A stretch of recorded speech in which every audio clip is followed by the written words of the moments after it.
Alô, amigos, estamos começando mais um programa RicardoOrlandini.net, aqui na sede da SafeWeb Segurança da Informação.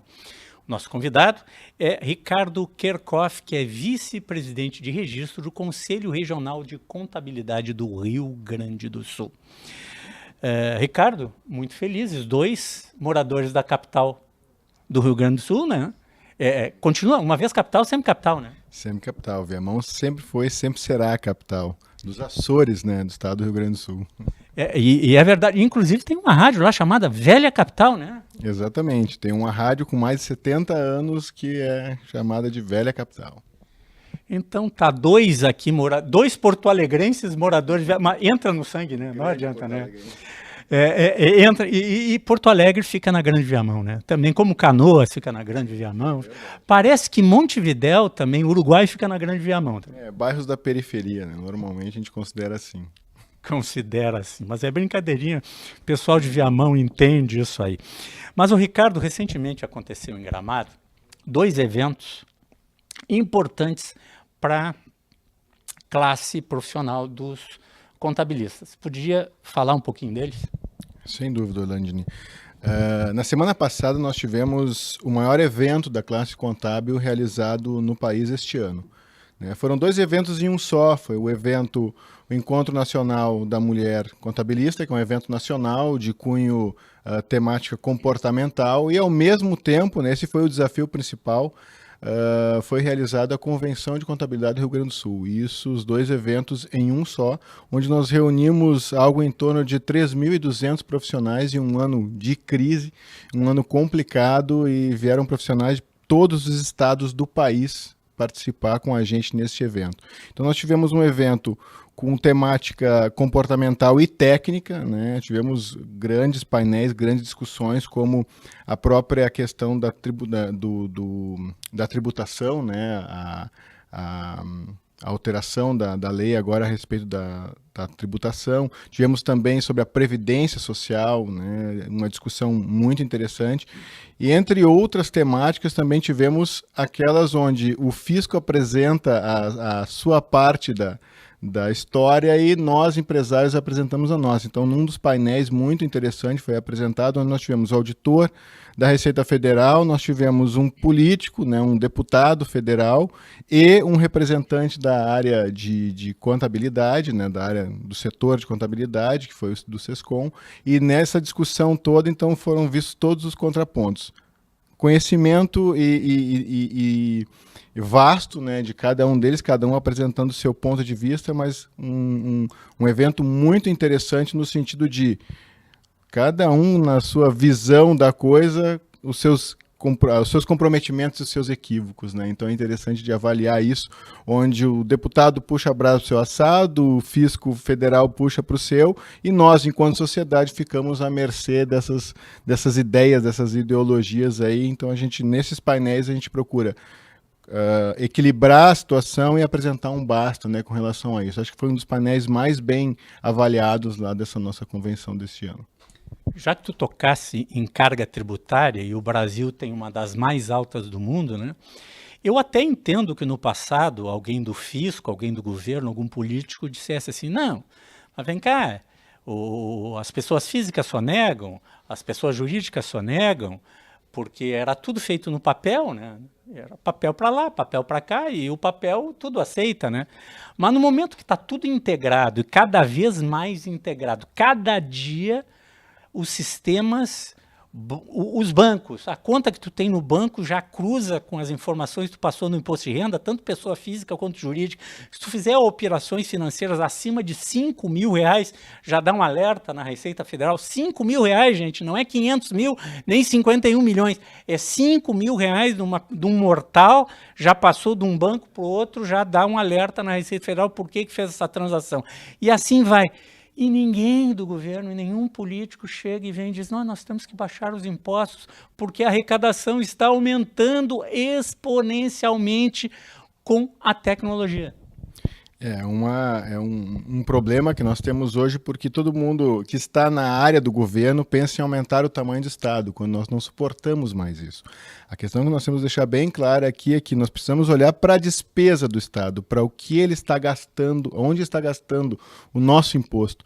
E nesse momento, nessa seara da discussão, não mais aumentar tributo, e sim ser mais efetivo na utilização do gasto público, né? Então essa situação precisa ser aberta, esse cofre, essa caixa preta precisa ser aberta. Então, ao invés só de controlar o que o empresário está fazendo com o seu dinheiro, também colocar esse tipo de mecanismo em cima das contas públicas, de modo que a gente também possa saber onde está sendo aplicado. Acho que essa uma vertente que nós precisamos levantar aí. Porque as pessoas não têm noção da quantidade de impostos diretos que são, olha, são vários. Eu chego a dizer, olha, é quase uma centena de impostos que existem. Mas, e os indiretos que são cobrados, as pessoas não sabem que estão comprando algum produto e estão pagando mais da metade do valor em imposto.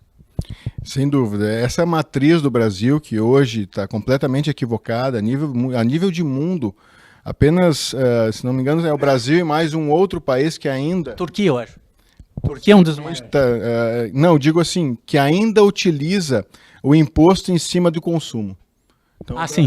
Então é uma matriz completamente antiquada, equivocada. Nós defendemos a ótica da matriz tributária sobre a renda, assim como funciona nos Estados Unidos, Canadá e todos os países praticamente da Europa, onde nós temos na compra de um remédio, na compra de um copo, na compra de um livro, eu não tenho imposto. Eu tenho imposto na remuneração daquele que ali prestou um serviço, daquele que ali agregou algum valor. Então, exatamente. Então, neste sentido, eu acho que a gente precisa, sim, levantar essa discussão, porque o Brasil cada vez mais cobra tributos a nível escandinavo e entrega serviços senegaleses, né, para nós. Mais ou menos isto. Ricardo, meu pai era contador, professor de contabilidade, o meu pai Ney, e eu me lembro que ele tinha uma enorme de uma máquina de escrever, era um trambolho, assim, era uma mesa, tá, enorme, e lá tinha aqueles cartões, aqui, um monte de coisa, máquina de calcular de fita, uma outra que, eu acho que era facite, que virava ela, assim, para fazer cálculos, era um troço terrível. E era tudo feito no papel. Hoje tem toda essa tecnologia aí, tá? Mas vamos no além de hoje.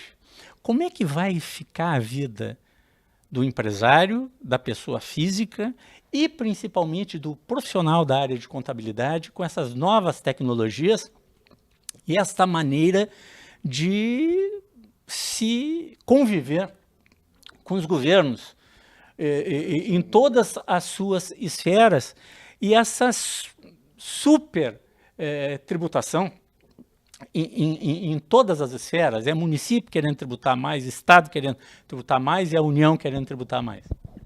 Realmente há uma dificuldade muito grande na utilização, principalmente pela classe contábil, por parte da classe contábil, na utilização dos mecanismos mais adequados em termos de informações acessórias. Hoje ainda tem muito empresário e muito profissional da contabilidade ainda pautado no papel, ainda pautado na nota de papel, quando na verdade isso não existe mais. A nota é essencialmente eletrônica, né? A nota de papel em raras esferas ainda existe, em alguns municípios ela ainda existe, né? Mas esta situação de utilizar a informação tecnológica, ela é uma vertente e não vai se ter como escapar disso. Primeiro que as principais multas que estão sendo aplicadas em colegas profissionais hoje são aqueles que não se adequaram às informações acessórias. São informações como do âmbito do SPED, né, no âmbito da própria E-Social, a DCTF. Então, essas obrigações acessórias, que são todas do âmbito digital, têm gerado, sim, problemas graves para os nossos colegas. Parte por quê? Porque não se adequaram à própria entrega da obrigação acessória, não ampliaram seus parques tecnológicos, não melhoraram a sua mão de obra interna. Por quê? Porque para te fazer um sistema ser bem utilizado, tu precisa de uma mão de obra qualificada. E isso, com o envelhecimento da classe, com utilização à tecnologia, nós temos uma certa restrição. Né? O próprio uso da certificação digital é algo que ainda está sendo muito contestado. O empresário diz, por que eu tenho? Eu faço uma procuração e meu contador passa a utilizar isso. Só que com a procuração ele também passa a utilizar também de alguns recursos que, em nome do empresário, o tornam um pouco mais frágil. Né? Então, se expõe demais, né? Então, e alguns colegas ainda continuam utilizando esta prática. Então, esta situação de utilizar os meios tecnológicos é algo que eu não vejo uma outra possibilidade de se salvar. Tá? Quem não for adequado. E outra coisa, além do meio tecnológico, se tornar especialista naquele assunto. Hoje os escritórios estão sendo montados por 5, 6, 7 especialistas, um de cada área. De modo que eu, como especialista na área do SPED, eu vou tratar especificamente de assuntos do SPED. O meu sócio vai tratar de pessoa física, o meu outro sócio vai tratar de pessoa jurídica na área específica de tributação internacional, porque é uma empresa que trata com exportação e importação e assim por diante. Não vejo outra forma do profissional se adequar à legislação, que cada vez é mais vasta e exige mais, e ao mesmo tempo atender às equações tecnológicas que o governo nos estabelece. Né? Eu sou administrador de empresas. Eu lembro de um professor que eu tive de direito tributário na faculdade que sempre dizia assim: as empresas, cada dia que passa, vão precisar ter mais profissionais que entendam desta loucura que é a tributação no Brasil. E tu tendo um especialista, daqui a pouco tu acaba economizando. É o caso dos escritórios. O escritório tem que ter um bom tributarista lá dentro, que conheça bem, para não pagar duas vezes, né? E saber onde é que estão as brechas para pagar menos. Sem dúvida alguma. Tem um colega nosso, aposentado da Caju, Pedro Gabriel, que tem uma frase muito interessante. Ele diz, quem investe num bom contador economiza com um advogado ali na frente, porque não vai precisar se preocupar com a Receita Federal. Sabe as palavras do meu amigo Pedro Gabriel, né? O Gabriel é um dos...